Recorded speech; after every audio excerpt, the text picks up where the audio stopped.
ओम नमो भगवते वासुदेवाय। श्रीमद् भगवत गीता का 8वां अध्याय और उसका 26वां श्लोक। शुक्ल कृष्णे गति हेते जगता शाश्वते मते एकया याति अनावृत्तिम अन्यया आवर्तते पुनः। इसका अर्थ समझते हैं। क्योंकि जगत के ये दो प्रकार के शुक्ल और कृष्ण अर्थात देवयान और पितृयान मार्ग सनातन माने गए हैं। इनमें एक के द्वारा गया हुआ जिससे वापस नहीं लौटना पड़ता उस परम गति को प्राप्त होता है, और दूसरे के द्वारा गया हुआ फिर वापस आता है अर्थात जन्म मृत्यु को प्राप्त होता है। इसका विस्तृत विवरण प्रश्न और उत्तर के साथ में देखते हैं।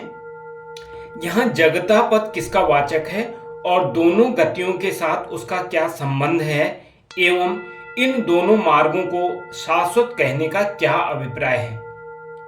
यहां जगता पद ऊपर नीचे के लोकों में विचरने वाले समस्त चराचर प्राणियों का वाचक है, क्योंकि सभी प्राणी अधिकार प्राप्त होने पर दोनों मार्गों के द्वारा गमन कर सकते हैं। दोनों मार्ग अर्थात कृष्ण पक्ष और शुक्ल पक्ष। 84 लाख योनियों में भटकते भटकते कभी न कभी भगवान दया करके जीव मात्र को मनुष्य शरीर देकर अपने तथा देवताओं के लोकों में जाने का सुअवसर देते हैं। उस समय यदि वह जीवन का सदुपयोग करे तो दोनों में से किसी एक मार्ग के द्वारा गंतव्य स्थान को अवश्य प्राप्त कर सकता है। अतएव प्रकारांतर से प्राणी मात्र के साथ इन दोनों मार्गों का संबंध है। ये मार्ग सदा से ही समस्त प्राणियों के लिए हैं और सदैव रहेंगी, इसीलिए इनको शाश्वत कहा है। यद्यपि महाप्रलय में जब समस्त लोग भगवान में लीन हो जाते हैं उस समय ये मार्ग और इनके देवता भी लीन हो जाते हैं, तथापि जब पुनः सृष्टि होती है तब पूर्व की भांति ही इनका पुनः निर्माण हो जाता है। अतः इनको शाश्वत कहने में कोई आपत्ति नहीं है। अगला प्रश्न है, इन मार्गों के शुक्ल और कृष्ण नाम रखने का क्या अभिप्राय है। इसका उत्तर मिलता है, परमेश्वर के परम धाम में जाने का जो मार्ग है वह प्रकाशमय दिव्य है।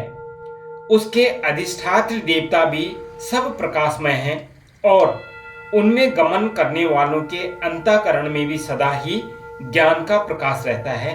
इसलिए इस मार्ग का नाम शुक्ल रखा है।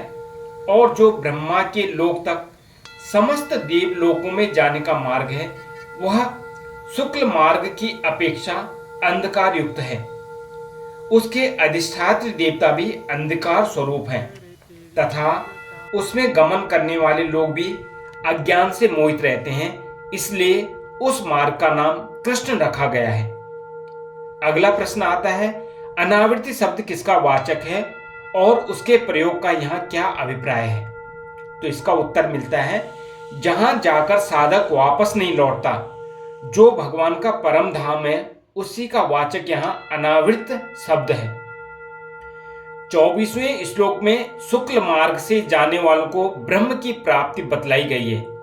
वहां जाने के बाद मनुष्य पुनर्जन्म को नहीं पाता, अतः उसे अनावृत्ति भी कहते हैं। यही बात स्पष्ट करने के लिए यहां पुनः अनावृत्ति शब्द का प्रयोग किया गया है। अगला प्रश्न, पुनः आवर्तते का क्या भाव है। तो इसमें उत्तर मिला है, इससे भगवान ने कृष्ण मार्ग के द्वारा प्राप्त होने वाले सभी लोगों को पुनरावृत्तिशील बतलाया है।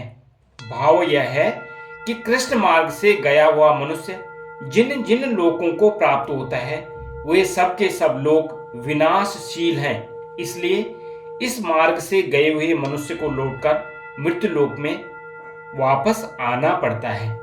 अतः कोशिश करें और भगवान में इतने लीन हो जाए कि आप दिव्य लोक को चले जाएं, परम धाम को चले जाएं और वहां से वापस ही ना आना पड़े। श्री कृष्ण गोविंद हरे मुरारी, हे नाथ नारायण वासुदेवा। ओम नमो भगवते वासुदेवाय.